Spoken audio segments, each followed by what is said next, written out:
అరే కాక ఈ లీడర్ల కథలు ఇనుకుంటే చివరాఖరికి మన తలకాయలు పుచ్చిపోతాయి. గంతే కదే, నిన్ననే అనుకుంటాం కదా ఈ అసెంబ్లీలా గిట్లా ఒకరినొకరు తిట్టుడేంది జరంత సక్కగుండా రాదే అని. కానీ మన మాటలు ఎవరికి ఎక్కుతాయి కాక, వాళ్ళ రూటే సపరేటు, గాల లెక్కలే ఏరే. అది కాదు కాక, నీకు తెలుసా అసెంబ్లీలో ఏం మాట్లాడినా గది రికార్డు చేస్తారంట. అంటే ఏంది? అరే బిడ్డ, మీరు గెట్ల పడితే గట్ల మాట్లాడకుర్రి, జరంత జాగ్రత్తగా ఉండుర్రి అనే కదా. అయినా గీళ్లకు గదేం లెక్కలేదు కాక, మైకు పట్టుడే ఆలస్యం, ఇంకా చెప్పుడే చెప్పుడు, కథ ఒక తాన ఆగేదే లే.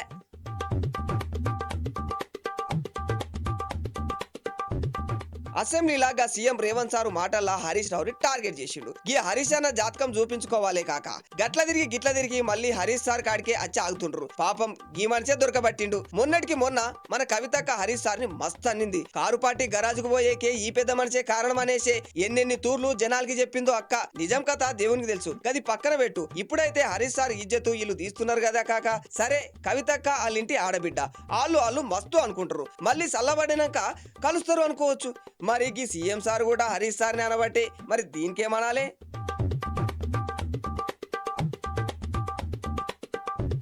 గప్పటి ముఖ్యమంత్రి car party leader KCR sir అందరి వివరాలు ఆధార్ కార్డులో ఉన్న తరికే అందరి భూములకు రికార్డులు ఉండాలి, ఎవరు కొనాలన్నా అమ్ముకునాలన్నా రికార్డుల్లో ఉండాలి, అన్నిటికన్నా ప్రభుత్వ భూముల్ని ఎవరు బుక్కకుండా ఉండాలని ప్లాన్ వేసి మరి ధరణి విధానం తెచ్చే. ఇప్పుడు అదే కారుల గల్లకు చుట్టుకునే సీఎం రేవంత్ సారు అసెంబ్లీలో మాట్లాడుతూ ఈ ధరణి పేరుతో కారులు చేసిన అన్యాయాలు అన్ని ఇన్ని కావు, ధరణిలో సర్కారు భూముల్ని ఒక పాటలో పెడతాం, మిగిలినవి మరో పాటలో ఉంటాయి అని హంబాగ్ మాటలు చెప్పి వివరాలు లేవు, గవి లేవు, ఇవి లేవు అని దొంగ సాకులు చూపి జనాల భూముల వివరాలని మాయం చేసిండ్రు. గా తర్వాత తిరిగ్గా భూముల్ని బుక్కిండ్రు. కాదని చెప్పమనుండ్రి అని ఏకదం దమ్కి లెక్క నిలదీసే. గా సమయంలోనే గీ దందాల హరీష్ రావు గాయన బామ్మర్ది తమ్ములు ఉండ్రి అంటూ బామ్మర్ది తమ్ముల్ని టాపిక్ లో లాగిండు.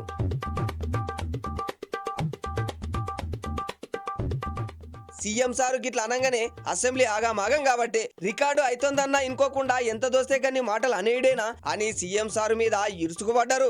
సీఎం సార్ కి గిదేం కొత్త నాయంది, కారోళ్ళు గ్యారంటీ లొల్లి సురువు చేశారని ఆయనకు తెలుసు. వాళ్ళు గట్లా చెయ్యాలనే గీ రాయిసిండు, గది గురి తప్పలే, కారోళ్ళకే తగిలే. వాళ్ళు కయ్యం అంటూ ఒంటికాలపై లేచిండ్రు. హరీష్ రావు సారు అసెంబ్లీ బయట మీడియా వాళ్ళతో గీ ముచ్చట చెప్పిండు. అరే సీఎం, మీరు మా బామ్మర్ది తమ్ముడి పైన అవినీతి ఆరోపణలు చేసిండ్రు, దీనిపైన వెంటనే హైకోర్టు సిట్టింగ్ జడ్జితో విచారణ చేయించుండ్రి, వాళ్ళేవో నీళ్ళేవో తెలిసిపోతుంది అని సవాల్ ఇస్తుండు.